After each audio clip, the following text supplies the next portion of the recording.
Llena tu corazón de paz y alegría con el Padre Eduardo Hayen. Hola, ¿qué tal? Estamos analizando los principios básicos de la vida espiritual. Debido al pecado original, el hombre es un ser que nace enfermo, como dijimos anteriormente. Nace debilitado para descubrir la verdad y hacer el bien. Hoy vamos a ver cuál es la medicina que Dios quiso para levantar al hombre caído y darle la curación y la salvación. La gran medicina de Dios se llama la redención. Este gran remedio devolverá al hombre su figura original, pero no solo eso, lo pondrá en un estado más excelente del que cayó. Por eso la Iglesia se atreve a cantar durante la vigilia de la noche de la Pascua el pregón pascual que dice: «Oh feliz culpa que mereció tal Redentor». Ante la caída del hombre en el pecado, Dios preparó un Redentor, un Salvador en la persona de su Hijo.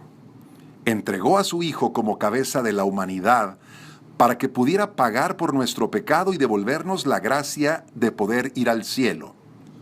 Dios pudo haber perdonado al hombre su pecado y se hubiera podido contentar con la reparación imperfecta que el hombre hubiera ofrecido por ese pecado, pero Dios consideró más digno de su gloria y más provechoso para el hombre ponerlo en un estado para que pudiera reparar completamente su culpa. Para reparar el pecado de Adán y Eva, se necesitaba alguien que viniera a representar a la humanidad. Esa persona debía hacer una reparación adecuada, proporcional a la gravedad de la ofensa, y fue la segunda persona de la Trinidad, el Verbo de Dios, que tomó carne humana para redimir a la humanidad. Dios nuestro Padre hizo a su Hijo Jesucristo representante de toda la humanidad y lo hizo la cabeza de un cuerpo del cual todos somos miembros. Ese cuerpo es la iglesia de los bautizados que Jesucristo fundó. Jesús tiene el poder de hacer obras en el nombre de sus miembros y repararles su culpa. Pero, ¿cómo es eso de que la reparación de Jesucristo es igual a la ofensa de Adán? ¿O en esa proporción? De ninguna manera.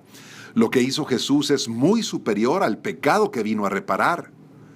Realmente, lo que hizo Jesús fue de valor infinito por ser Dios hecho hombre. Una sola obra de Jesús bastaría para reparar todos los pecados de la humanidad.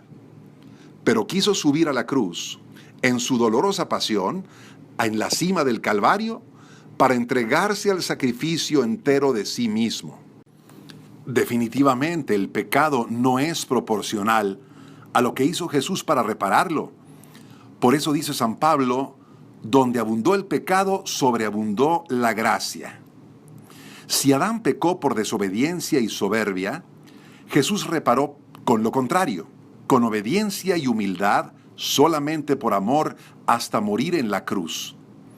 Y así como Adán fue arrastrado a la culpa por Eva, su mujer, en la redención intervino otra mujer, la nueva Eva, la Virgen María, la Inmaculada Madre del Redentor, para cooperar, aunque de manera secundaria, en la obra de la redención. Notemos cómo la obra de Jesucristo va más allá de la justicia reparadora para desbordar su amor y misericordia. Observemos cómo en esta obra maravillosa de la redención están involucradas las tres divinas personas con un amor que parece llegar hasta el exceso. El Padre Celestial, que tiene un Hijo igual a sí mismo, al que ama infinita y eternamente, está involucrado en la redención, porque a ese Hijo único nos lo da y lo sacrifica por nosotros para devolvernos la vida perdida por el pecado. Tanto amó Dios al mundo, que le entregó a su Hijo único para que todo el que crea en Él tenga vida eterna, dice San Juan. Y cuando nos dio al Hijo, nos lo dio todo. Dice Pablo en la carta a los Romanos: el que no escatimó a su propio Hijo, sino que lo entregó por todos nosotros, ¿no nos concederá con Él toda clase de favores? El Hijo también está involucrado, por supuesto, evidentemente en la redención, porque acepta la misión que se le confía y se ofrece a su Padre como víctima que viene a sustituir todos los sacrificios de la ley antigua. Así, su vida será un continuo sacrificio que culminará en el Calvario, inspirado por el amor que nos tiene.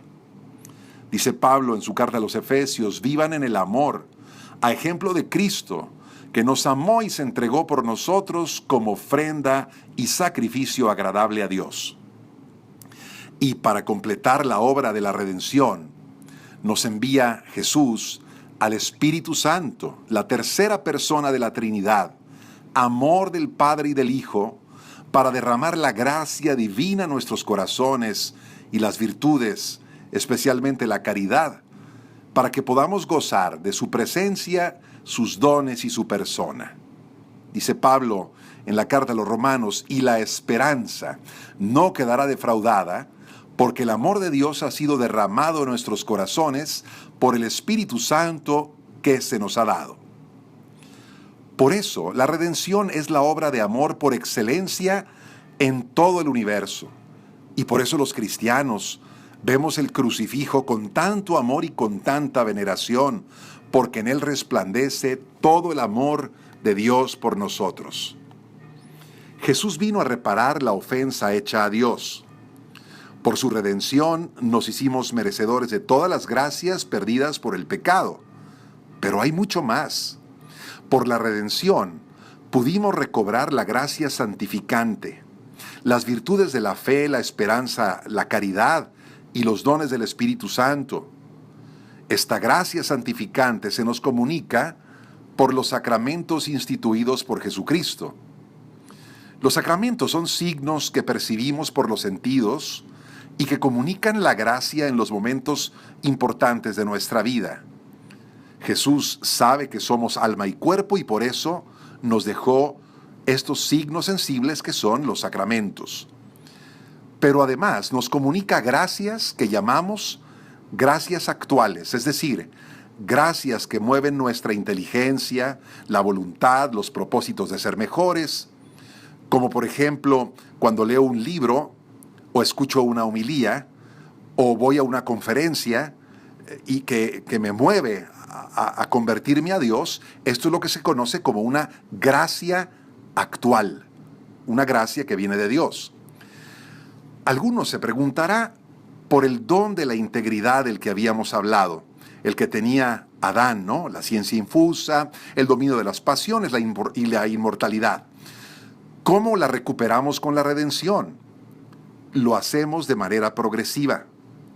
La redención de Jesucristo nos da la fuerza necesaria para vencer nuestras pasiones desordenadas. Nos hace más humildes, más vigilantes, despiertos para prevenir y vencer las tentaciones. Nos confirma en la virtud. Nos da ocasión de obtener más méritos siguiendo los ejemplos de nuestro Señor.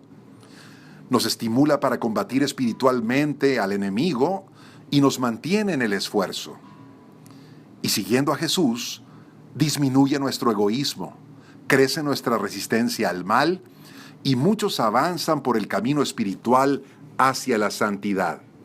Sabemos que la victoria completa la alcanzaremos únicamente en el cielo.